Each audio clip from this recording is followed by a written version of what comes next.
Rubber বাগান ও পাহাড়ে ঘেরা দক্ষিণ ভারতের ছোট্ট এক গ্রাম করলাম। হঠাৎ গ্রামের 18 বছর বয়সী এক কিশোরীর নিখোঁজের ঘটনায় গ্রামের নানা রহস্য ও জটিলতার সৃষ্টি হয়। থানার ঊর্ধ্বতন কর্মকর্তারা বিভিন্নভাবে কেসটি ধামাচাপা দিতে চাইলেও থানার একজন সৎ ও নির্ভীক অফিসারের একান্ত প্রচেষ্টায় নানা বাধা ও বিপত্তি পেরিয়ে এক রুদ্ধশ্বাস তদন্তে বেরিয়ে আসে আসল সত্য ঘটনা। এরকম রহস্যঘেরা দুটো মার্ডার কেস নিয়ে আজ এক্সপ্লেন করব মালয়ালম সাসপেন্স থ্রিলার মুভি আনুশপিন কান্ডাতুম। মুভির শুরুতেই আমরা দেখতে পারি থানার এসআই আনন্দকে থানায় প্রবেশ করে শুনতে পায় একজন পুলিশ অফিসার একটি কমপ্লেন লিখছে।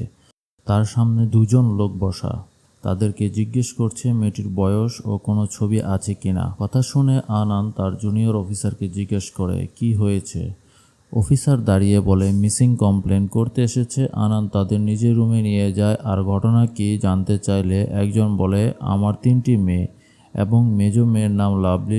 সে নাট্টাকাম সরকারি কলেজে অনার্স প্রথম বর্ষ পড়ে। গতকাল পরীক্ষার প্রবেশপত্র আনতে সকালে কলেজে গেলেও সন্ধ্যা নাগাদ বাসায় আসেনি। প্রথমে ভেবেছিলাম পরীক্ষার জন্য বন্ধুদের বাসায় পড়তে গেছে। পরীক্ষা আসলে সে প্রায় এমন করে, কিন্তু সন্ধ্যা নাগাদ বাসায় না ফিরলে আমরা তার বন্ধুদের কাছে খবর নেই। সবাই জানায় লাভলির সাথে তাদের কলেজে শেষ দেখা হয়েছে। লাভলির বাবার সাথে লোকটি কে জানতে চাইলে লোকটি বলে আমি ক্রুদ, একই এলাকায় থাকি, আমার আত্মীয় হয়। আনন্দ পুলিশ টিমকে নিয়ে গ্রামের দিকে রওনা হয়। গ্রামে যাওয়ার সময় লাভলির বাবা বলে আমরা ভেবেছিলাম লাভলি হয়তো কোনো প্রেমিক আছে যা আমরা জানি না, তাই পরদিন সকালে কলেজে গিয়ে তার বন্ধুদের জিজ্ঞেস করতে চেয়েছিলাম কারোর সাথে কোনো কিছু হলে তাকে বুঝিয়ে বাসায় নিয়ে আসবো। কাল সারা রাত আমরা সবাই এই বিষয় নিয়ে অনেক পেরেশান ছিলাম। সকালে কলেজে যাব বলে বাস স্ট্যান্ডে যাই, তখন কুঞ্জাপ্পির নামের একজন আমাকে কিছু কথা বলে।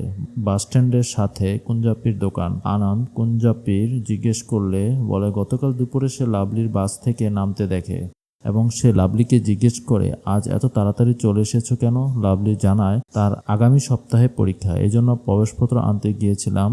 কুঞ্জাপ্পি বলে তার বাবার জন্য কিছু কলার বীজ রেখেছি, এসে যাতে নিয়ে যায়। গতকাল বীজ দিতে আসেনি কেন জানতে চাইলে লাভলির বাবা তার নিখোঁজ হওয়ার কথা জানায়। আনন্দ তখন প্রশ্ন করে বাস থেকে নামার পর কেউ কি তার পিছু নিয়েছিল। কুঞ্জাপ্পি জানায় সে যাওয়ার সময় দোকানের পাশে থাকা দুজন ছেলে তার পিছনে গিয়েছিল। ছেলে দুটো পাশের হোমিও কলেজে পড়াশোনা করে, এখানে প্রায় আসে, সিগারেট ও ঠান্ডা পানি খায়। কুরুত তখন জিজ্ঞাসা করে চাকুদের বাড়িতে যে ভাড়া থাকে সেই ছেলেগুলো। কুঞ্জাপ্পি হা বললে কুরুত জানায় এদের নামে অনেক অভিযোগ আছে, বেশিরভাগ অভিযোগ মেয়েদের ডিস্টার্ব করার। আনন্দ লাভলির বাবাকে জিজ্ঞেস করে এখান থেকে তাদের বাসা কত দূরে। লাভলির বাবা বলে এটা 1 কিলোমিটার দূরে। কুঞ্জাপ্পি সহ আনন্দ সবাইকে নিয়ে লাভলির বাড়ির উদ্দেশ্যে রওনা হয়। আনন্দ কল্পনা করতে থাকে গতকাল দুপুরে লাভলি বাস থেকে নামার পর কি হতে পারে। কুঞ্জাপ্পির সাথে কথা শেষে লাভলি বাড়িতে যাবার পথে ছেলে দুটো পিছনে কিছু দূর যাবার পর তারা লাভলিকে বিরক্ত করতে থাকে এবং হাত ধরে টান দেয়।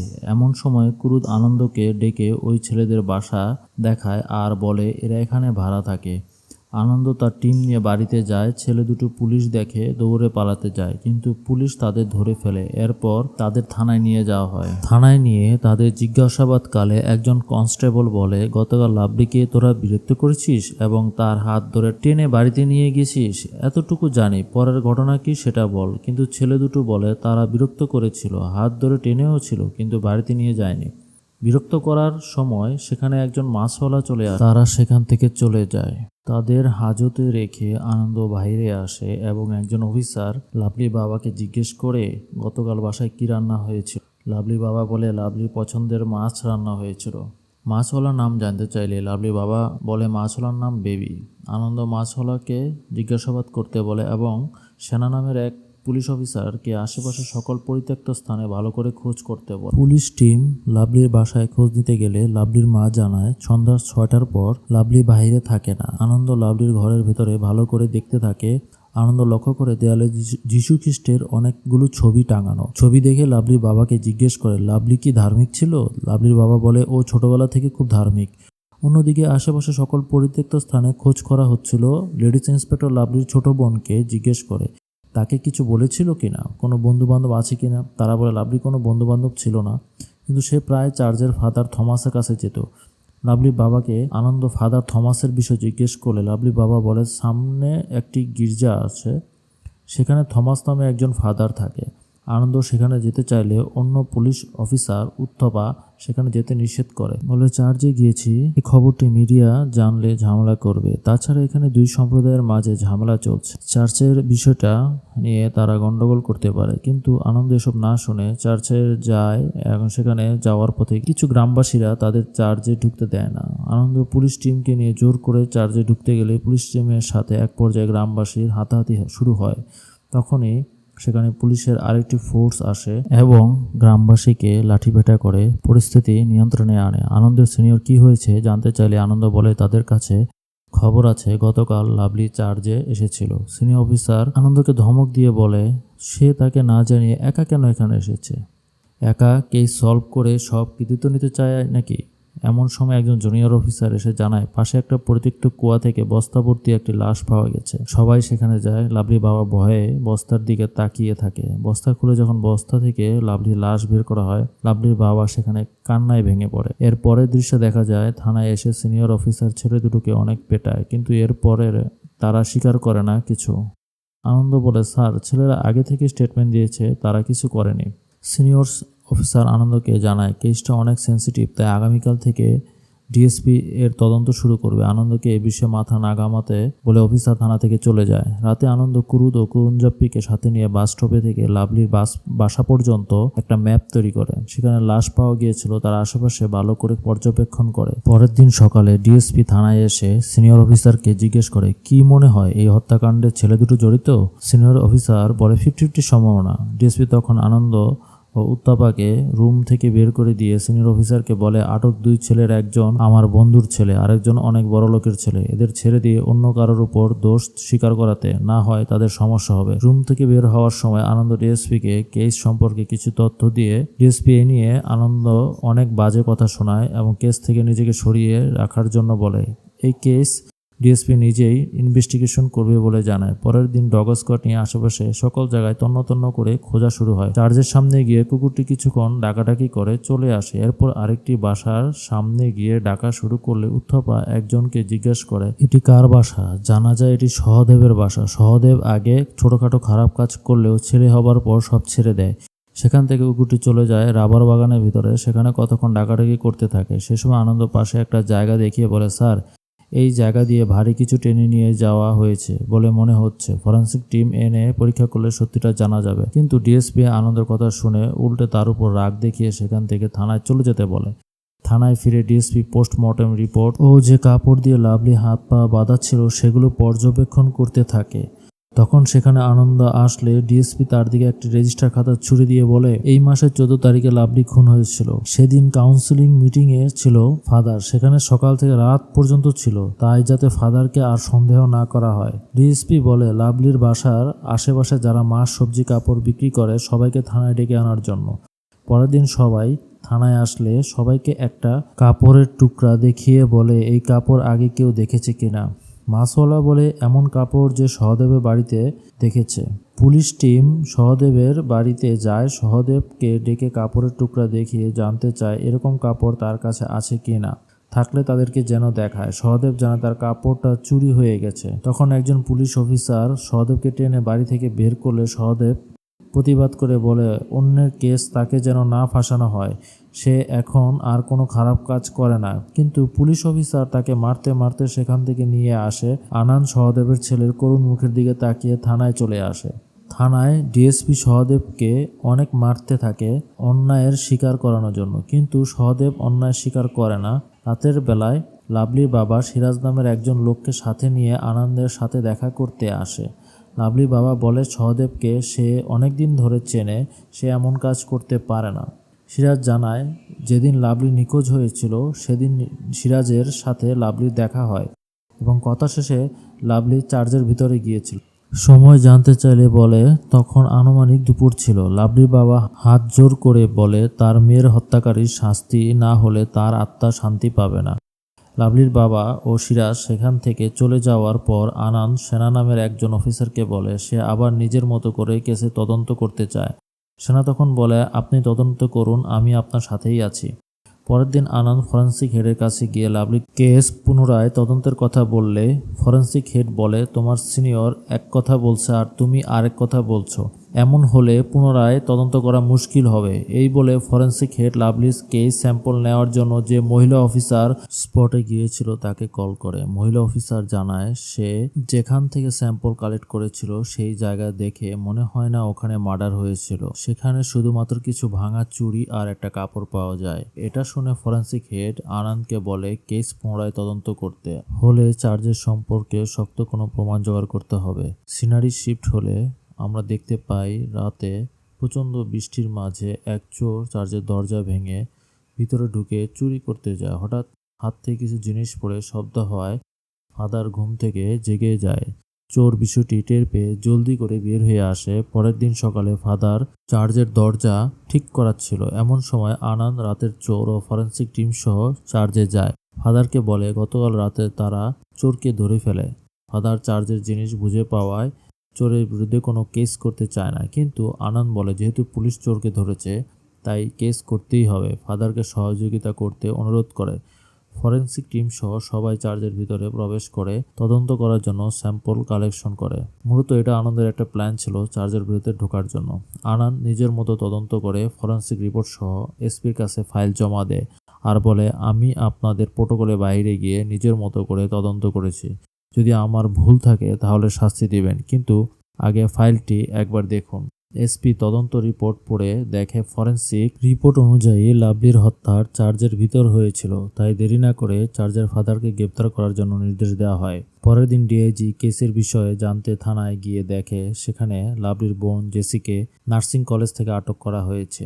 জেসিকে আটক করার কারণ জানতে চাইলে আনন্দ জানায় ফরেন্সিক টিম স্যাম্পল হিসাবে যে চুল পেয়েছিল সেখানে একজন পুরুষ ও একজন নারীর চুল ছিল, তবে সেটা লাভলির ছিল না। চুলটা কালার করা ছিল বলে আনন্দের লাভলির বোনের উপর সন্দেহ হয়, কারণ এ পর্যন্ত এই এলাকায় সে একজনের মাথায় কালার করা চুল দেখেছেন। তাই তাদের বাসা থেকে স্যাম্পল কালেকশন করা হয়। তাছাড়া লাভলি যেদিন মারা যায় তার আগের দিন চার্চের ফাদারের বোনের ছেলে ড্যানিয়েল আসে। জেসির তথ্য মতে ড্যানিয়েল ও জেসির মধ্যে প্রেমের সম্পর্ক রয়েছে, যার জন্য ড্যানি জেসির সাথে দেখা করতে এসেছিল। পরের দিন সকালে কাউন্সিলিং এর জন্য ফাদার চলে গেলে চার্চে জেসি ও ড্যানিয়েল দেখা করে। তারা যখন চার্চে থেকে বাইরে বের হয় তখন সেখানে লাভলির সাথে দেখা হয়ে যায়। লাভলি তাদের একসাথে দেখে অনেক রাগ করে। সেখান থেকে চলে যেতে চাইলে ড্যানি ও জেসি লাভলিকে বোঝানোর চেষ্টা করে, কিন্তু লাভলি কোনো মতোই বুঝতে চায় না। এমন সময় একটা মোটরসাইকেলে চার্চের ভিতরে আসতে দেখে ড্যানি লাভলিকে মুখ চেপে দিয়ে ধরে চার্চের ভিতরে নিয়ে যায়। জেসি আড়াল থেকে দেখতে পায় একজন পোস্টম্যান এসেছে। অন্যদিকে ড্যানি এবং লাভলির মাঝে ধস্তাধস্তির এক পর্যায়ে লাভলি শ্বাস আটকে সেখানে মারা যায়। জেসি ফিরে এসে দেখে লাভলির মরদেহ পড়ে আছে আর একপাশে ড্যানি চুপচাপ বসে আছে। লাশ লুকানোর জন্য জেসি বাইরে বের হয়ে আশেপাশে খুঁজতে থাকে কোথায় লাশ লুকানো যায়।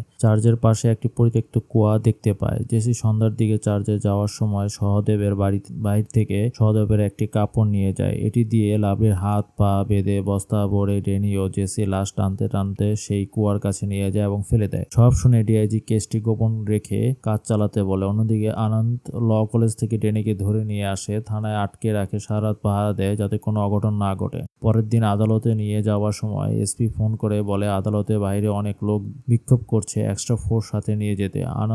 আনন্দ আদালতে ঢোকার সময় দেখে কিছু লোক বিক্ষোভ করছে। আনন্দ গাড়ি থেকে নেমে উকিলের সাথে কথা বলতে চাইলে ড্যানি সুযোগ বুঝে আনন্দকে ধাক্কা দিয়ে কোর্ট থেকে দৌড়ে পালিয়ে যায়। আনন্দ ও তার টিম ড্যানির পিছে দৌড়াতে থাকে, কিন্তু একসময় ড্যানি রেল ক্রসিং এর উপরে আসে এবং ট্রেনের ধাক্কায় সেখানেই মারা যায়। লাভলির হত্যাকে সমাধান করার জন্য কোর্ট থেকে আনন্দের প্রশংসা পেলেও তাদের সামনে থেকে আসামি পালিয়ে গিয়ে মারা যাওয়ার দুর্ঘটনার জন্য আদালত আনন্দ ও তার টিমকে সাসপেন্ড করে এবং তাদের বিরুদ্ধে তদন্ত করতে বলে। থানার বাইরে বেঞ্চে আনন্দ বসে আছে। মুভি শুরুতে যে দৃশ্য দেখানো হয়েছিল। ভিতরে এসপি আনন্দকে বলে তাদের চারজনের উপর থেকে সাসপেনশন অর্ডার ক্যান্সেল করার জন্য তাকে মিনিস্ট্রি পর্যন্ত যেতে হয়েছে। তাদের সাসপেনশন বাতিল করলেও ডিপার্টমেন্ট থেকে তাদের চারজনকে কোনো থানার ইনচার্জের দায়িত্ব দিতে চায় না। এসপি নতুন একটা কেস ফাইল দিয়ে বলে এটি শ্রীদেবী হত্যা মামলা। 6 বছর আগে এই হত্যাকাণ্ড হয়, কিন্তু লোকাল পুলিশ ও সিবিআই কেউ এর সমাধান করতে পারেনি। সরকার এখন এই কেস বন্ধ করতে চায়, তাই কেসের দায়িত্ব আমার উপর দেয়া হয়েছে। তুমি এবং বাকি 3 জন মিলে যদি কিছু সমাধান বা নতুন কোনো তথ্য খুঁজে পাও যা আগে কেউ করতে পারেনি, তাহলে তোমার ইমেজ কি হবে চিন্তা করো। যারা তোমাকে গালমন্দ করেছে তারাই তোমাকে বাহবা দিবে। কিন্তু তদন্ত করার পর যদি কোনো তথ্য পাও তাহলে সরাসরি নিজে কোনো অ্যাকশন না নিয়ে আমাকে জানাবে। যা করার আমি করব। এখন বাকি 3জনকে নিয়ে চিরুবাড়ি গ্রামের উদ্দেশ্যে রওনা দাও। আনন্দ বাকি 3জনকে এসপি স্যারের নির্দেশের কথা জানানোর পর 2জন রাজি হলো, একজন যেতে চায় না। সে বলে 6 বছর আগের কেস যদি সমাধান হতো তাহলে আগের তদন্তই সমাধান হতো। এটা এসপি নতুন কোনো চাল হবে। আমি যাব না। আনন্দ বলে ওকে, এই কথা তুমি সরাসরি এসপি স্যারকে বলো যে তুমি যাবে না। তখন সে কিছুটা ঘাবড়ে যায় এবং যাওয়ার জন্য রাজি হয়। এর পরের দৃশ্যতে দেখানো হয় আনন্দ ও তার টিম বাসে করে চিরবাড়ি যাচ্ছে। অপরদিকে গ্রামে মাইকিং করা হচ্ছে। 6 বছর আগে শ্রীদেবী মার্ডার কেসের নতুন তদন্ত করার জন্য আবার কিছু পুলিশ গ্রামে আসছে। 6 বছর আগে এই কেসের জন্য তাদের উপর নির্মম শারীরিক ও মানসিক টর্চার করা হয়েছিল, কিন্তু এইবার আর সেসব সহ্য করা হবে না। বিকালে এটা নিয়ে গ্রামের প্রেসিডেন্ট একটা মিটিং ডেকেছে, সবাই যাতে উপস্থিত থাকে। বিকেলে গ্রামের প্রেসিডেন্ট মিটিংয়ের বক্তৃতা দিতে থাকে। সেই সময় আনন্দ ও তার টিম সেখানে উপস্থিত হয়। প্রেসিডেন্ট বলতে থাকে, 6 বছর আগে তদন্তের নামে আমাদের উপর অনেক অত্যাচার করা হয়েছিল। তদন্তের পর গ্রামের পুরুষরা ঘর থেকে বের হতে ভয় পেত। এবার আর এসব সহ্য করা হবে না। আর এখন তদন্তের জন্য যাদের পাঠানো হয়েছে তারা আরো ভয়ানক। তারা এক আসামিকে আত্মহত্যা করার জন্য বাধ্য করেছিল। এরপর এক মাস্টার সেখানে বক্তৃতা দিতে আসে, বলে অন্যায়কে কখনো মেনে নেওয়া হবে না।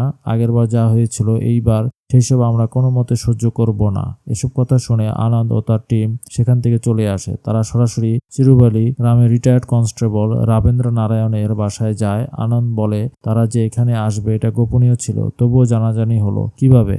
রাবেন্দ্র বলে এই গ্রামের প্রেসিডেন্ট খুব চালাক, তার অনেক জানাশোনা আছে, উপরে হাত আছে, হয়তো কোনোভাবে তথ্য পেয়েছে। এমন সময় রাবেন্দ্রের মেয়ে চা নিয়ে আসলে রাবেন্দ্র বলে আগামী মাসে তার মেয়ের বিয়েতে অবশ্যই আনন্দ যেন আসে। এরপর গ্রামের মানুষ কথায় ফিরে যায়। রাবেন্দ্র বলে সত্যি বলতে গ্রামের মানুষের কোনো দোষ নেই। 6 বছর আগে তদন্ত নামে লোকাল পুলিশ সবার উপর এত অত্যাচার করেছিল যে সবাই এখনো ক্ষেপে আছে। কথা শেষে রাবেন্দ্র তাদের বাংলোতে নিয়ে যাওয়ার জন্য বের হলে পথে গ্রামের প্রেসিডেন্ট ও আরো কিছু লোকজন তাদের আটকায়। এরা কারা জানতে চাইলে রাবেন্দ্র বলে তারা পুরনো বন্ধু। তখন একজন রেগে বলে মিথ্যা কথা, আপনি যদি ভাবেন এতে নিয়ে আপনি আবার আমাদের উপর অত্যাচার করবেন তবে তার পরিণাম ভালো হবে না। এই কথা শুনে আনন্দ সবাইকে শান্ত করে বলে আমরা এখানে নামাজ তদন্ত করতে আসছি, সরকার থেকে এই কেস বন্ধ করে দেয়া হবে। আগের বারের মতো এমন কিছুই হবে না, আমার উপর ভরসা রাখতে পারেন। তখন প্রেসিডেন্ট বলে আপনার কথা সত্য হলে ঠিক আছে, আর মিথ্যা হলে খুব খারাপ হবে। এই বলে তারা চলে যায়। রাবেন্দ্র বলে আমার সাথে যে ছেলেটি ঝগড়া করেছিল সে গোবিন্দর ছেলে। তদন্ত করার সময় গোবিন্দকেও অনেক টর্চার করা হয়। পরে যখন সিবিআই আবার গোবিন্দকে থানায় ডাকে সে আগের বারের ভয়ে আত্মহত্যা করে। সত্যি বলতে তখন গ্রামের সবার উপর অনেক অত্যাচার করা হয়। শ্রীদেবী হত্যার বিস্তারিত বলতে গিয়ে রাবেন্দ্র বলে গ্রামের একমাত্র দর্জি রেবাম্বা, শ্রীদেবী তারই মেয়ে, আর হত্যা করা হয়েছিল। ফিন্যান্স কোম্পানির চাকরি করা জর্জ নামের এক লোকের সাথে রেবাম্বার বিয়ে হয়েছিল, কিন্তু জর্জ তাকে ধোকা দিয়ে চলে যায়। জর্জের ভাই পরিয়ান সব জেনে রেবাম্বাকে বিয়ে করে। প্রথম সব ঠিক থাকলেও পরে তাদের মাঝে অশান্তি শুরু হয়। অশান্তি এতটাই বাড়ে যে পুলিশ ও গ্রামে সালিশের মাধ্যমে এর সমাধান হয় এবং পরিয়ানকে ঘর থেকে বের করে দেওয়া হয়। এরপর থেকে রেবাম্বা কাপড় সেলাই করে মেয়ে আর সংসার সকল খরচ বহন করত।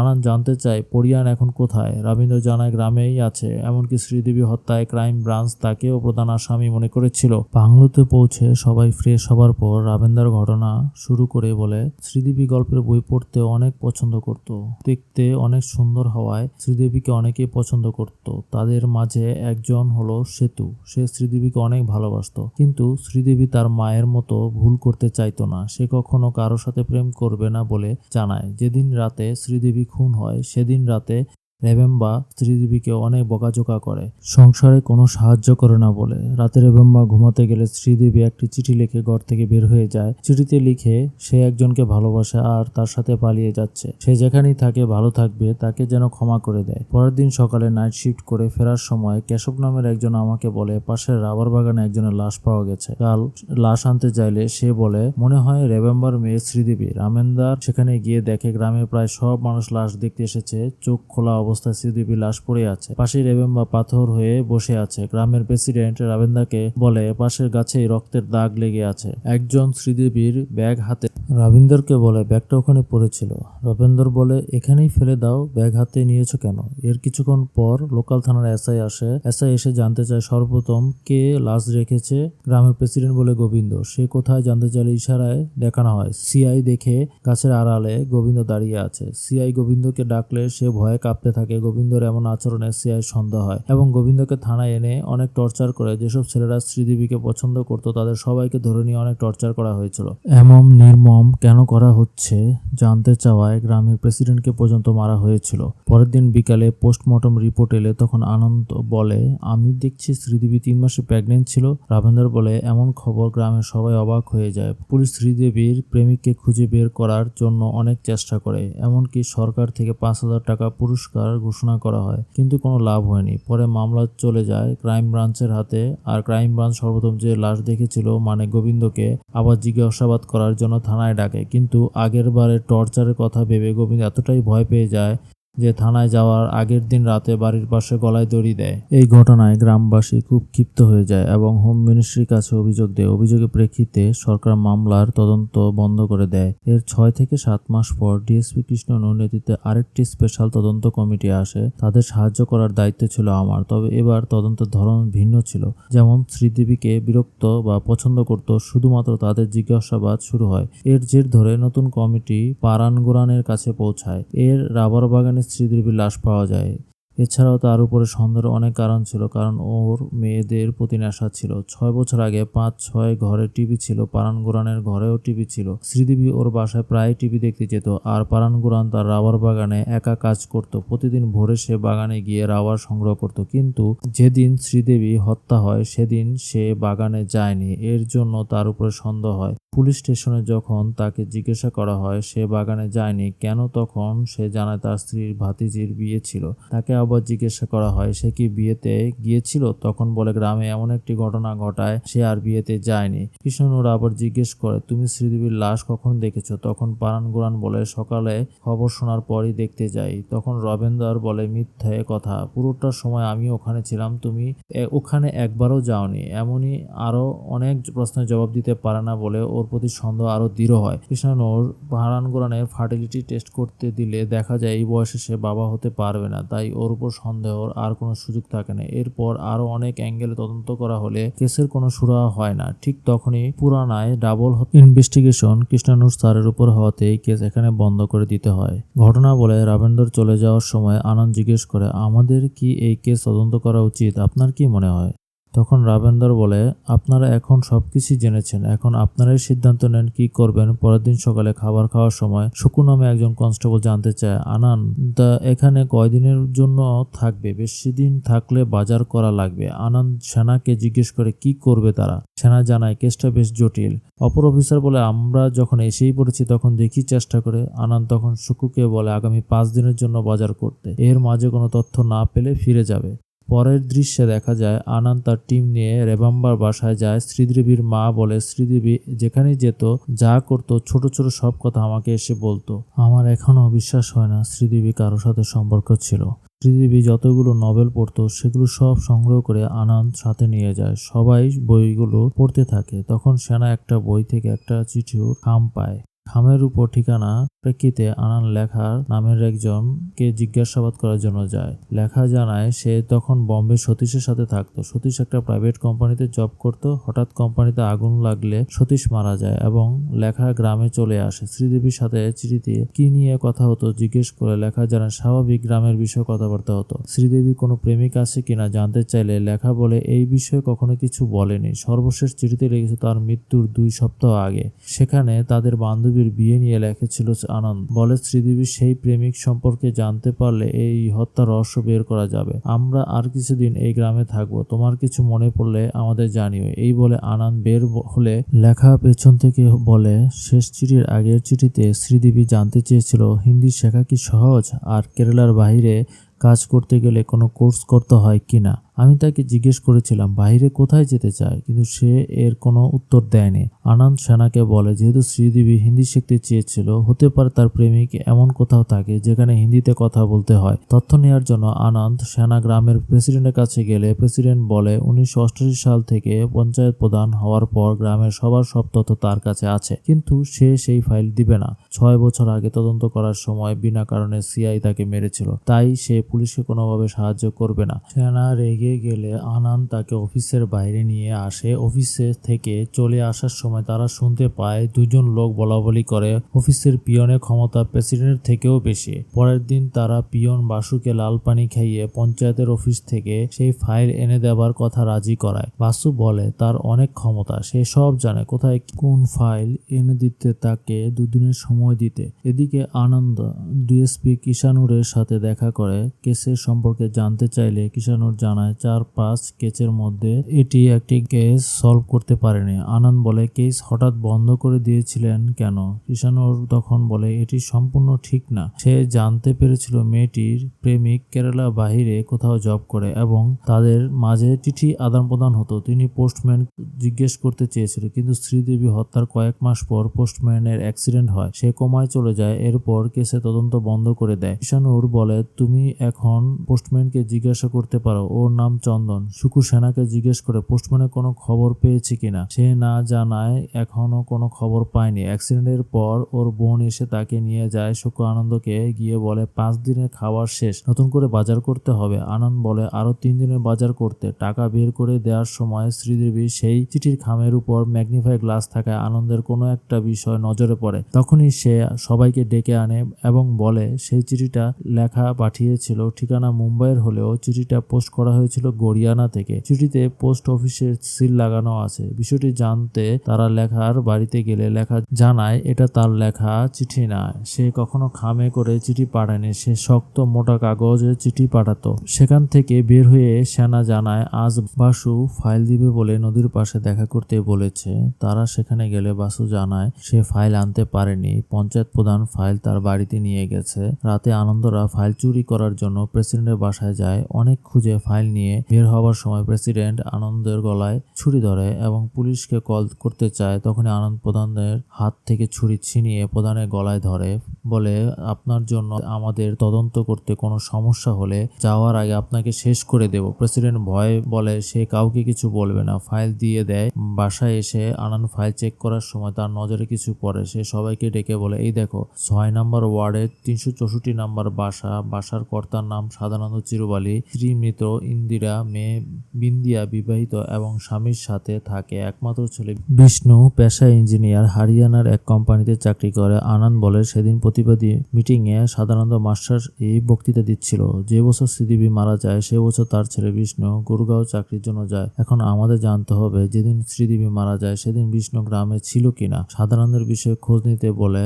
অফিসার খোঁজ নিয়ে আনন্দ জানায় সাদানন্দ গ্রামে খুব সম্মানিত ব্যক্তি, গ্রামের সবাই তাকে খুব সম্মান করে। একসময় গ্রামে তাদের জমিদারি ছিল, তাদের নাম অনুসারে গ্রামের নাম রাখা হয়। আর সাদানন্দের ছেলে বিষ্ণু গ্রামের কেউ খারাপ বলেনি, সবাই তাকে ভালোই বলেছে। 4 বছর ধরে দুবাই কাজ করে। তবে প্রতি বছর কোরাডিয়ানে উৎসবের জন্য চিরবালি গ্রামে আসে। এই উৎসবে হয় ফেব্রুয়ারি মাসের 2য় সপ্তাহে। শ্রীদেবী হত্যা করা হয় 20 মে। তখন সে 3 মাসের প্রেগনেন্ট ছিল। এভাবে চিন্তা করলে হয়তো কোনো তথ্য পাওয়া যাবে।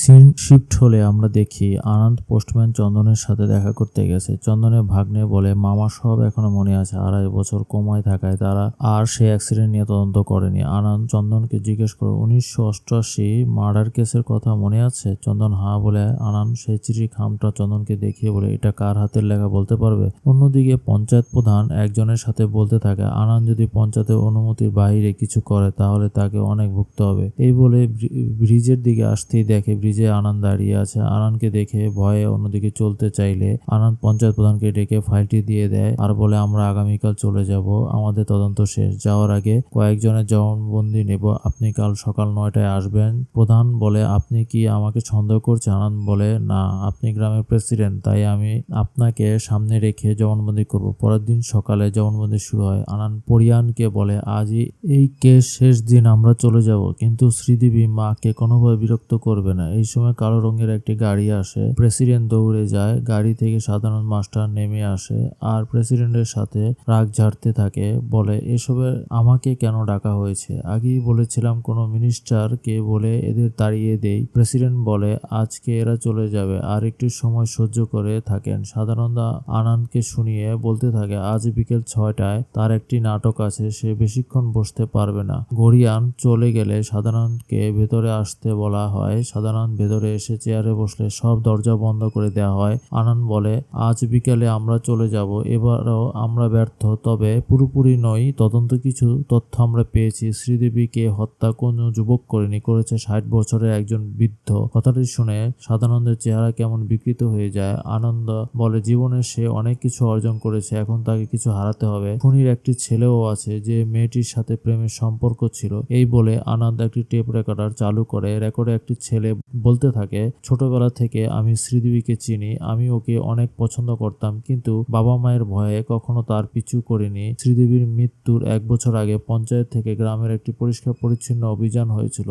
তখন আমরা একই টিমে কাজ করেছিলাম। সেখান থেকে আমার ও আর শ্রীদেবীর সম্পর্ক হয়, কিন্তু তারা জানতো বিষ্ণুর চাকরি না হলে তাদের সম্পর্কে কেউ মানবে না, তাই বিষ্ণু গ্রামের বাহিরে কোথাও চাকরি খুঁজতে থাকে এবং দিল্লির এক কোম্পানিতে চাকরিও হয়ে যায়। এরপর থেকে চিঠির মাধ্যমে যোগাযোগ করতো। এভাবে 8 মাস পার হয়ে গ্রামে উৎসবে বিষ্ণু গ্রামে আসে এবং সেদিন তাদের সকল প্ল্যান ওলটপালট হয়ে যায়। এর 2 মাস পর শ্রীদেবী চিঠিতে লেখে সে প্রেগনেন্ট। এই কথা শুনে বিষ্ণু ভীষণ চিন্তায় পড়ে যায়। বিষ্ণুর চিন্তার দেখে তার রুমমেট লাল জিজ্ঞেস করে কি হয়েছে। বিষ্ণু তাকে সব খুলে বলে। লাল বলে শ্রীদেবীকে যত দ্রুত বিয়ে করে নিতে, তাই বিষ্ণু শ্রীদেবীকে তার কাছে চলে আসতে বলে। শ্রীদেবী চিঠিতে জানায় যাই হয়ে যাক সে চলে আসবে। 1989 এর 20 মে বিষ্ণু ও লাল একটা লজ ভাড়া নেয় এবং সারা সেই চার্টের সামনে অপেক্ষা করে, কিন্তু শ্রীদেবী আসে না। বিষ্ণুর সন্দেহ হয় শ্রীদেবীর সাথে খারাপ কিছু হয়েছে, তাই সে লালকে পাঠায় দেখার জন্য। লাল লজে এসে বলে গতকাল রাতে কেউ শ্রীদেবীকে হত্যা করেছে। এই কথা শুনে বিষ্ণু শ্রীদেবীকে দেখতে চায়, কিন্তু লাল বলে এখন গ্রামে গেলে যদি কেউ জানে তোমার সাথে শ্রীদেবীর সম্পর্ক ছিল, তখন সবাই তোমাকে সন্দেহ করবে, তাই তারা রাতে আবার দিল্লিতে ফিরে যায়। বন্ধুকে দেয়া কথা রক্ষা করার জন্য সে সবকিছু গোপন করে যায়। ছেলের কথা শুনে সাদানন্দ কান্না করতে থাকে। তখন আনন্দ বলে আমরা বিষ্ণুর কথা যাচাই করে দেখেছি, সে সত্য বলেছে। তাহলে প্রশ্ন হলো কে ওই রাতে শ্রীদেবীকে হত্যা করেছিল। আনন্দ বলে পোস্টম্যান এখনো বেঁচে আছে, আমাদের কাছে একটা চিঠি রয়েছে, পোস্টম্যান চন্দন বেঁচে আছে। শুনে সাদানন্দ আরো ভয় পেয়ে যায়। তখন আনন্দ চন্দন আমাদের সবকিছু জানিয়েছে, সব জানার পর আমরা বুঝতে পেরেছিলাম শ্রীদেবীর হত্যা এক বাবা তার সম্মান বাঁচানোর জন্য করেছিল। সেই বাবা তার ছেলের বিয়ে নিচু জাতের কোনো মেয়ের সাথে করাতে চায়নি। সবে কথা শুনে সাদানন্দ একেবারে ভেঙে পড়ে। তখন আনন্দ বলে আপনি কেন এত ভেঙে পড়ছেন, আপনার তো বিকেলে নাটক রয়েছে, যান চলে যান। তখন সাদানন্দ খুব অসহায় অবস্থায় রুম থেকে বেরিয়ে যায়। তখন সেনা বলে সব জেনেও আমরা তাকে কেন অ্যারেস্ট করিনি। আনন্দ বলে আমাদের শুধু তদন্ত করতে দেওয়া হয়েছিল, কাউকে অ্যারেস্ট করার ক্ষমতা আমাদের দেওয়া হয়নি। আনন্দ থেকে ফোনে সব শুনে আনন্দের সিনিয়র বলে যেহেতু সব ক্লিয়ার হয়ে গেছে, তাই আমি এখন তাকে অ্যারেস্ট করব। পুলিশ ফোর্স নিয়ে গ্রামে যাবার পথে আনন্দ খেয়াল করে অনেক লোক একদিকে দৌড়ে যাচ্ছে। তখন আনন্দ একজনকে জিজ্ঞেস করে কি হয়েছে, সবাই এমন দৌড়াচ্ছে কেন। লোকটি বলে গ্রামের পাশে পাহাড়ের পিছনে এক ব্যক্তি আত্মহত্যা করেছেন। আনন্দ সহ পুলিশ টিম গিয়ে দেখে এটি আর কেউ নয়, পুলিশ কনস্টেবল রাবেন্দার। এই দৃশ্য দেখে আনন্দ একবারে ভেঙে পড়ে। লাশ নামানো হলে সেখান থেকে একটি চিঠি পাওয়া যায় এসপির নামে। চিঠিতে রাবেন্দার লিখেছে আমি কখনো বুঝিনি 6 বছর আগের করা খুনে আমি এভাবে ধরা পড়ে যাব। আপনার পাঠানো নতুন পুলিশ টিম আমার সকল পরিকল্পনা ধরে ফেলেছিল, আর জিজ্ঞাসা করার সময় তারা যেন আমার চোখে আমার অপরাধ দেখতে পেরেছিল। আসল ঘটনা হলো সদানন্দের সাথে মিলে এই নাটক সাজানো হয়েছিল রাবেন্দারে ধরার জন্য। টেপ রেকর্ডের সেই কণ্ঠ সদানন্দের ছেলে বিষ্ণু ছিল না, ছিল রাবেন্দারের ছেলে সুদীপে। রাবেন্দার ছেলে ছিল শ্রীদীপের প্রেমিক। সুদীপের নামে প্রতিদিন গ্রাম থেকে চিঠি দেওয়ায় পোস্টম্যান চন্দনের সন্দেহ হয়, তাই সে বিষয়ে তার বাবার রাবেন্দারকে জানায়। রাবেন্দার চিনতে না পারায় চালাকি করে বলে হয়তো তার মেয়ে লিখেছে, সে চিঠিটি দেখে কাল আবার পোস্ট করে দিবে। এই বলে চিঠিটি নিয়ে যায়। চিঠি খুলে রাবেন্দার দেখে চিঠিটি শ্রীদেবী এবং তাতে লেখা সে 3 মাসে প্রেগনেন্ট। রাবেন্দার এই সম্পর্ক কখনো মেনে নিতে পারবে না, তবুও সে জানতে চায় ছেলের উত্তর কি। তাই পরের দিন সে চিঠি লিখে চন্দনের হাতে দেয়, আর এটা সাহায্য চায়। রাবেন্দার চালাকি করে বলে 20 বছর আগে জর্জ নামের একজন লোক ছিল যে গ্রামের মানুষ থেকে 60,000 রুপি হাতিয়ে নিয়েছিল। চন্দন বলে হ্যাঁ মনে আছে। তখন রাবেন্দ্র বলে পুলিশ জানতে পেরেছে সে ছদ্মনামে তার মেয়ে শ্রীদেবীকে চিঠি পাঠায়। যদি শ্রীদেবীর নামে কোনো চিঠি চিঠি আসে তাহলে যেন চিঠিটা রাবেন্দারকে দেওয়া হয়। প্রথমে চন্দন রাজি না হলেও রাবেন্দার তাকে ধমক দিয়ে রাজি করায়। এরপর একই মাসে পরপর দুটো চিঠি চন্দন রাবেন্দারকে দেয়। চিঠিতে লেখা ছিল সুদীপ 20 মে শ্রীদেবীকে নিতে আসবে। সেদিন রাতে যখন শ্রীদেবী ঘর থেকে বের হয় তখন পথের মাঝে রাবেন্দার অপেক্ষা করছিল। রাবার বাগানের কাছে আসতে রাবেন্দার পিছন থেকে শ্রীদেবীর মুখ চেপে গাছের সাথে জোরে জোরে আঘাত করে শ্রীদেবীকে মেরে পাশে ফেলে রাখে আর ব্যাগ থেকে সব চিঠি নিয়ে নেয় যাতে কেউ সত্যটা জানতে না পারে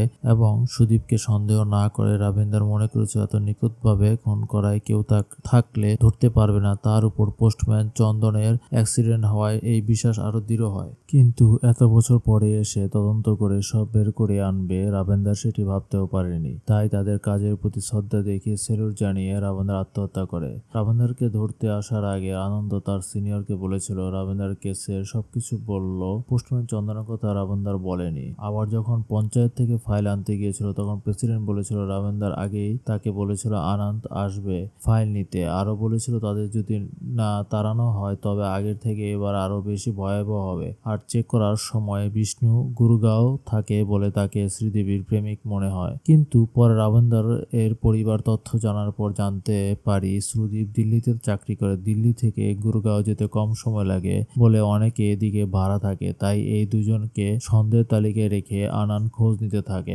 আনন্দ সন্দেহের কথা সাদানন্দকে বললে বিষ্ণুর হাতের লেখা দেখতে চাইলে প্রথমে সাদানন্দ রাজি হয় না কিন্তু পরে রাজি হয়। হাতের লেখা দেখে আনন্দ নিশ্চিত হয় এটা বিষ্ণুর হাতে লেখা নয়। তখন বিষ্ণুর সাথে ফোনে কথা বললে আর পরের দিন ফ্লাইটে একজনের মাধ্যমে বিষ্ণুর কাছে সেই হাতের লেখার চিঠি কপি পাঠায় সে চিনতে পারে কিনা দেখার জন্য। এরপর চন্দনের সাথে কথা বলে বিষয়টি আরো ক্লিয়ার হয়। কয়েকদিন পর বিষ্ণুর সাথে কথা বলে জানতে পারে হাতের লেখাটা রাবেন্দার ছেলে তার ছোট থেকে একসাথে লেখাপড়া করেছে এবং ভালো বন্ধু বলে বিষ্ণু সুদীপের হাতের লেখা চেনে। বিষ্ণু সব জেনে ফোনে সুদীপকে জিজ্ঞেস করে সুদীপ সব সত্য স্বীকার করে এবং আনন্দের সাথে ফোনে কথা বলে। জবানবন্দি রেকর্ড করে সরাসরি রাবেন্দারকে জিজ্ঞেস করে সে সত্য স্বীকার নাও করতে পারে। তাই তারা সাদানন্দকে সাথে নিয়ে এই মিথ্যা নাটক সাজায়। যদিও এই কাজের জন্য সাদানন্দকে রাজি করাতে তাদের অনেক কষ্ট করতে হয়। আনন্দ ভাবতে পারেনি সত্য প্রকাশ করে রাবেন্দার এভাবে নিজেকে শেষ করে দিবে। তাদের তদন্ত সফল হলেও এবার আসামি আত্মহত্যা করেছে। কিন্তু 6 বছর পরেও তারা প্রায় বন্ধ হওয়া কেসটি সফলভাবে তদন্ত করতে পেরেছে। এটাই তাদের সান্ত্বনা। এই মুভি থেকে আমরা জানতে পারি যদি মন থেকে খুঁজি তাহলে সবকিছু খুঁজে পাওয়া সম্ভব।